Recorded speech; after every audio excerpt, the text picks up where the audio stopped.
fingers crossed. Yeah. And luckily he said yes. Nice. And Cool. so I got to, what day do you want? A day. Ooh, yes, okay.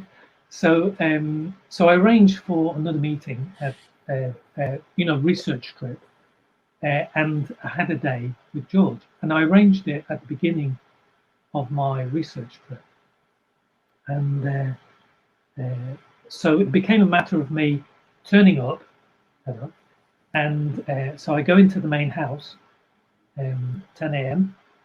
And George is waiting for me. All right, so shake hands, get into the lift, go up, and go to his office, see all the artwork and photography around. There's Maxfield Parish. In their main house, you've got Renoir and Rockwell and lots of others. You've got photography. You've got a Chaplin image that I'd actually used in my Chaplin archives, and Lartigue and other great photography in there. Plus, he's got all the models and stuff like that. Yeah. And we sit down and we'll start talking. He just said, "Look, Paul, I don't want to do Q&A. Let's just have a conversation." Yeah. So and that's what we did. We just had a conversation. So we sat down as we are now, and we just talked. And obviously, I had things that I wanted to talk about, and the things really I wanted to talk about were the themes. Yeah. About what does so and so? What's the rule of two? Where does that come from? Yeah. What are Sith Lords? Yeah. What are midichlorians? Yeah. What are the wills? The sort of basic stuff. Okay. So, sorry to interrupt you. Sure. But you just said, what are the midichlorians for just my personal, gratification? Do you remember what his immediate response was when you mentioned that?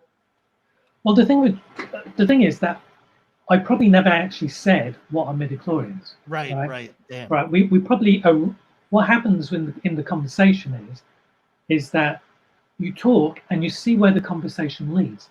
And most often the conversation is not about Star Wars, right? It's about the world and other things, and things are going around. Inform Star Wars. Exactly, right? Because Star Wars is not about Star Wars. Star Wars is about the world we live in, and it's about a philosophy of life. Yeah. And what George is doing is he's encoding it, Star Wars, in such a way that 12-year-olds can understand what's a good way to act in the world and what's a bad way to act in the world. Amen. Right? Yeah. So it's as simple as that. Now, when it came to midichlorians, really we were talking about symbiotic relationships at this point, which is the idea that you and I, right, as people, and as individuals, and as a group, and as society, and as a world, are all connected. But also, we are all connected to the smallest atoms, in the universe, plus to the biggest, to everything else in the universe, galaxy, etc. Right? So it's a matter of ego, right? For us to think that we're anything more than anything else, or anything less than anything else. Yeah. That's the force. So that's really the midichlorians, if you like, was a way for him to express the way that things that we are connected to the smallest parts of ourselves. Yeah. And the smallest parts of ourselves are connected to us. Yeah. So the midichlorians and the wills and all that sort of stuff. He'd worked out, because George is he thinks all the time. He'd worked out the actual mechanics, if you like, all the relationships between these, which are in the book. Right. So what I would do is I would listen, And I quickly realised, by the way, that if I asked George, well, what were you doing on December 10th, 1975? He'd go, didn't have a clue, right? I don't know what I was doing on December 10th, 1975.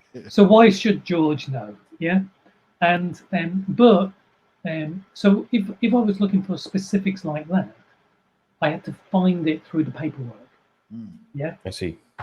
Through logic and through specifics and what people said at a particular time. Because I've got all these interviews with all these people from the period, from the time. And so I can pick out what their knowledge is at that time. Yeah. I was going to make a point. What was the point I was going to make? Yeah. So the point is that I couldn't take those specifics from George. I very quickly, after I asked a few of those questions, and George gave me a sort of blank look, I realised that really I had to come back to themes and the reasons why, right? Which, of course, is really all I needed to ask George. Yeah. Yeah. Right. And so so that was from 10 a.m. We then went to downstairs to have lunch about 1, something like that, 12:31. And George says, "Oh, let's just grab lunch and come back up." Okay, so we went downstairs into the dining room, got our stuff, and then went back up into a bigger table so that we could all go around. And I remember I said, "George, I believe you're quite interested in editing, right?" And then just let him talk about editing. Yeah. So and then it became a matter of talking to George, picking a subject. When something finishes, just picking another subject and say, and let's just examine that. So we're editing. George was saying, well, you realise that when you edit, when somebody's going through a frame, right, it means something different. Because normally in the Hollywood way of doing things, you would have somebody walking through a frame, right, leave the frame, and then there would be a cut. Yeah. So, and what George says that when he and people of his generation saw the work of Godard and Truffaut and Fellini and Antonioni and Kurosawa, etc. All the big names of Bergman, Sergei Ray, all the big names of the 60s. When they saw their work, they realized that actually sometimes they would cut before a person left the frame, so halfway through, or sometimes before they'd even reached the edge of the frame, and each cut had a different meaning.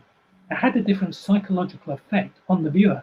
Not that the viewer may notice, right, or understand, but as filmmakers, they were taking note of this, and they were saying, that's a different way of doing things. The way that camera moved at that particular time, meant something different. Why did Antonioni just move that camera away from the people? Yeah. Why? Right. And what they were trying to do was trying to understand that. And what George was explaining was that he was taking that knowledge, right, and he was applying it to Star Wars. He was experimenting with Star Wars. So the wipes, the type of wipe, etc.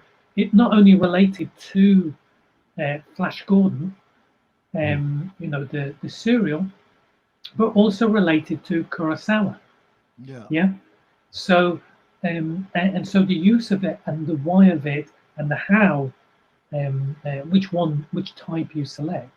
These were all things George was thinking about, and he's talking about. So he's trying to explain that these are all things that were part of his process.